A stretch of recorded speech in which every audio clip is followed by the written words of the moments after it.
celebration of the summer of 2022.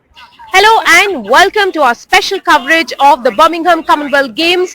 I'm coming to you live from the Alexander Stadium, the venue of the opening of the Birmingham Games this year. Inside the stadium right now, there are athletes from 72 Commonwealth countries and territories. There are also 18,000 fans. And the stadium, the stands are packed to rafters. They have come here with the promise of witnessing a once-in-a-lifetime show. Shortly before coming into the stadium, I caught up with some volunteers asking them what has been so special for them being a part of these games. How has it been volunteering for these games? Amazing, having a fabulous time. People are great, and it's fantastic here on Tuesday with the opening ceremony, just the rehearsal, and people just having a wonderful time. It's great. Well, I've never done anything like this before, not on this scale. So for me, it's just how it's like the whole city and the surrounding areas. It's just everyone's embraced it. How has this experience been different for you? Well, it isn't different. It is different in one way than different places, like other venues are different the way they're run. This is quite large. I mean, but Silverstone F1, 401,000 people. So you really, you know, this is quite small compared to this. I had no idea. But it's just meeting people. It's just lovely, lovely, love it. Tell us what has been special about this game so far for you.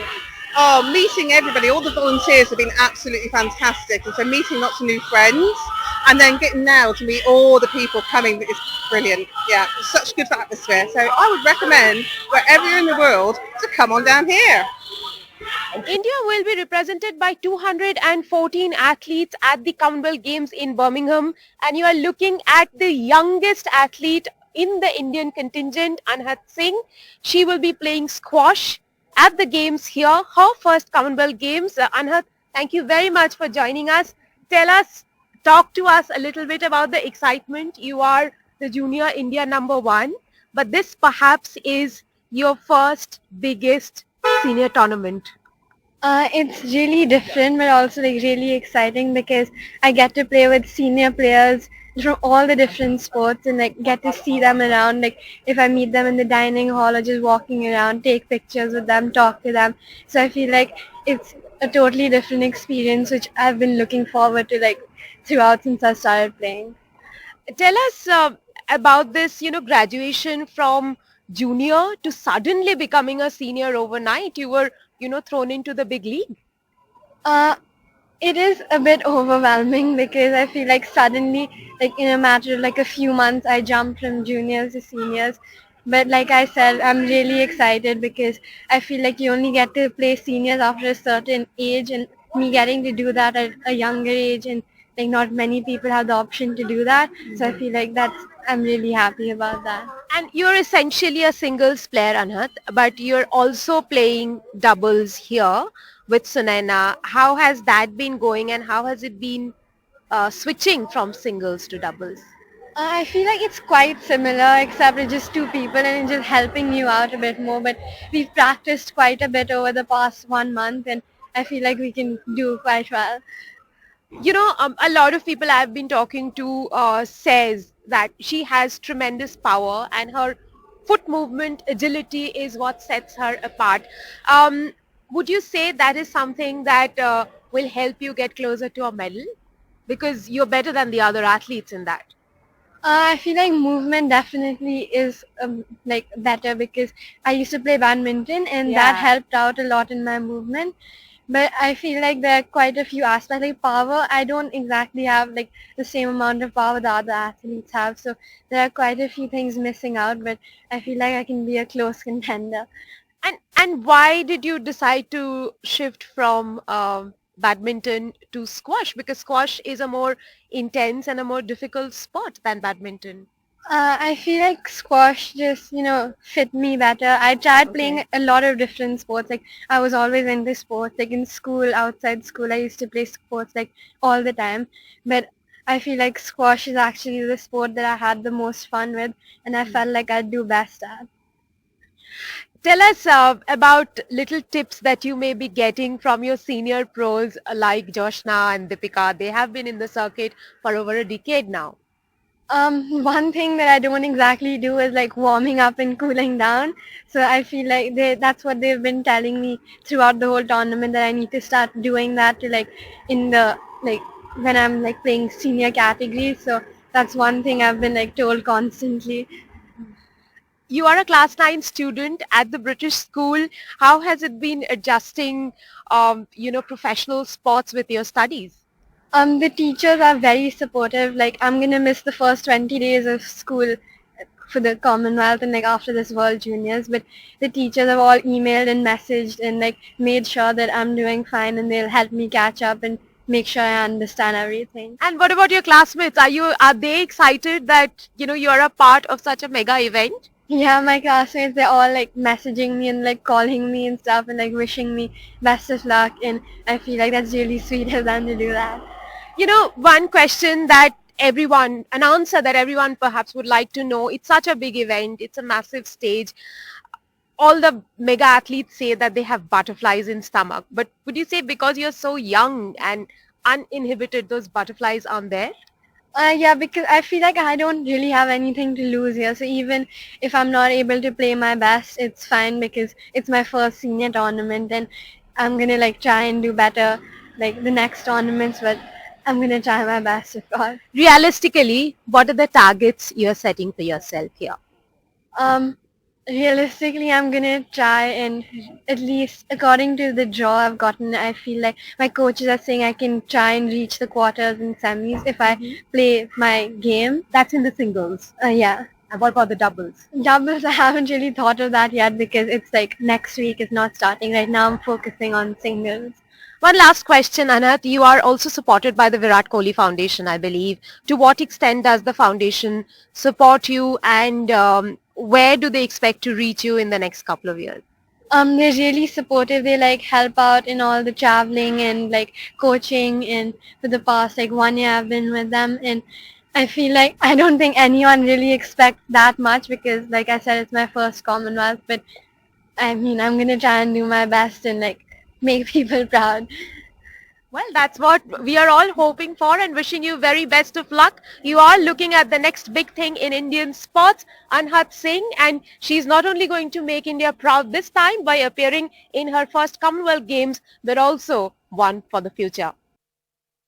We are talking about shooting at the Commonwealth Games, and it will be a big, big miss for India that the shooters are not here, given that it is a sport that has given India the maximum number of medals at any multidisciplinary event.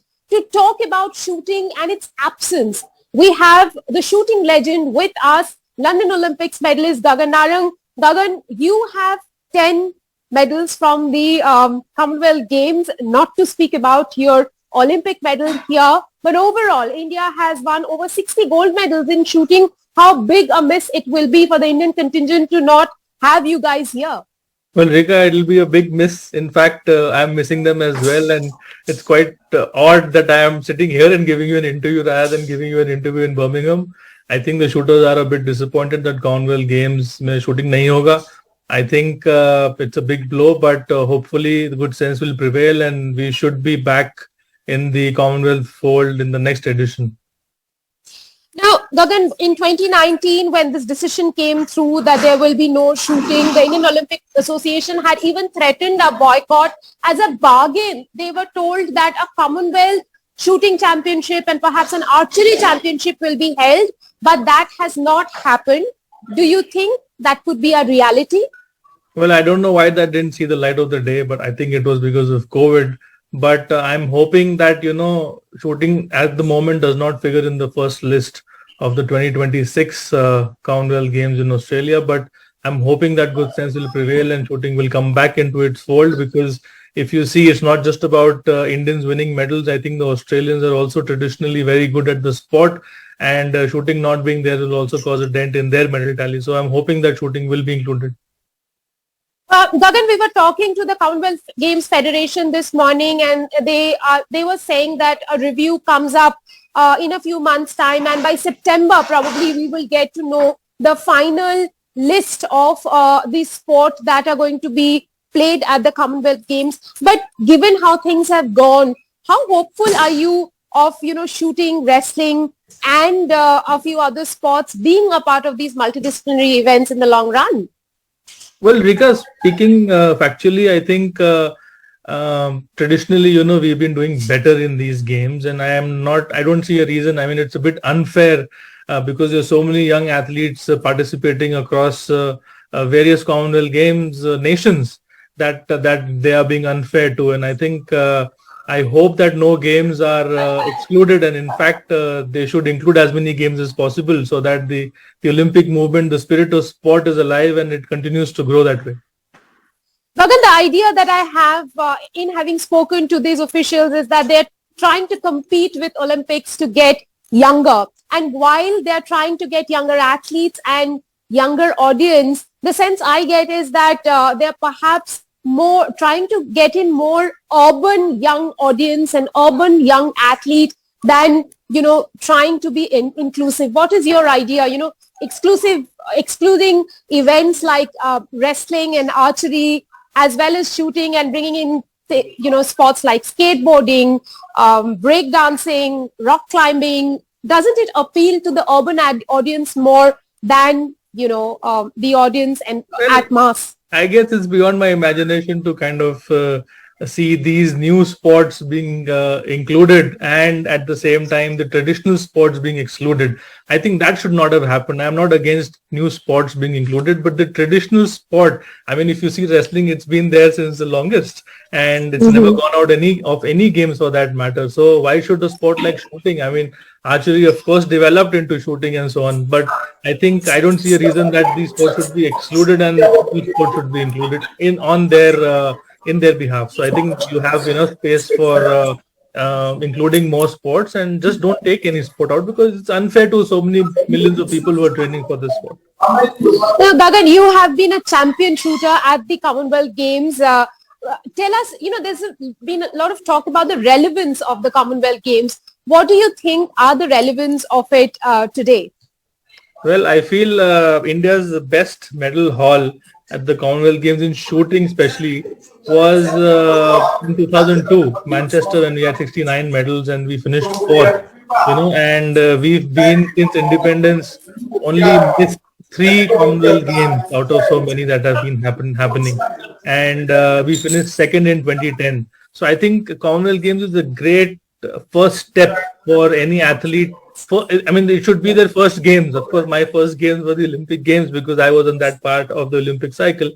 But it's a great first step to kind of understand what the games are all about, the whole media attention around the games, the whole feeling of having so many sports together, eating together and, traveling. So I think the whole games environment is very, very good during the Commonwealth Games. It was a great step up to go and lead up to the Asian Games and then to the Olympics. So it's a great games environment. It gives you the confidence, and it also makes you believe if you win, it also makes you believe that you're up there and ready to win at the big stage. Gagan, since you look at sports globally, let me ask you this question. Would you say also the relevance lies in the kind of money, in the kind of cash that the athletes win after every Commonwealth medals they get, and it's almost at par with winning the Olympics? Well, no, there is a differentiation between the cash awards, but of course some are more than the others. But I think in the ranking, you have the Commonwealth Games and the Asian Games and then the Olympics. So there is a clear demarcation between the 3 games because the whole world doesn't participate. There's only the Commonwealth countries, and then there's only the Asian countries. And the Olympics, then you face the whole world, and then that's the actual test of who's in which level of water, I would say. Now, since I have got you ahead of the games, let me pin you down to a realistic number of medals that we can get from these games. Well, that would not be a great criteria of judging India's performance because shooting as a sport is not included. So it will be a big dent in the total number of medals. But I think a good success parameter for the Indian team for the Commonwealth Games would be to better their performances sport-wise. So if you would take each sport, for example, we have bench strength in wrestling, weightlifting, badminton, boxing, table tennis, hockey, athletics, cricket. So if they're able to kind of improve their medal tally or the color of the medal in these individual sports, I think that is a good success parameter for the Indians at the Commonwealth Games. Thank you very much, Gagan, for joining us, and we will keep a track of the games and we'll keep listening to you as the games progress. Thank you and all the best.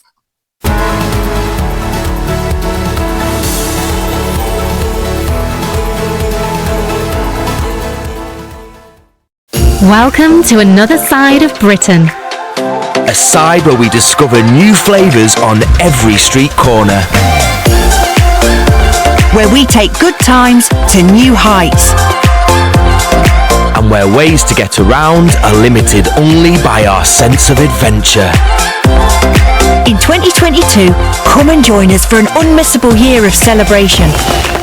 So get ready to explore different every day.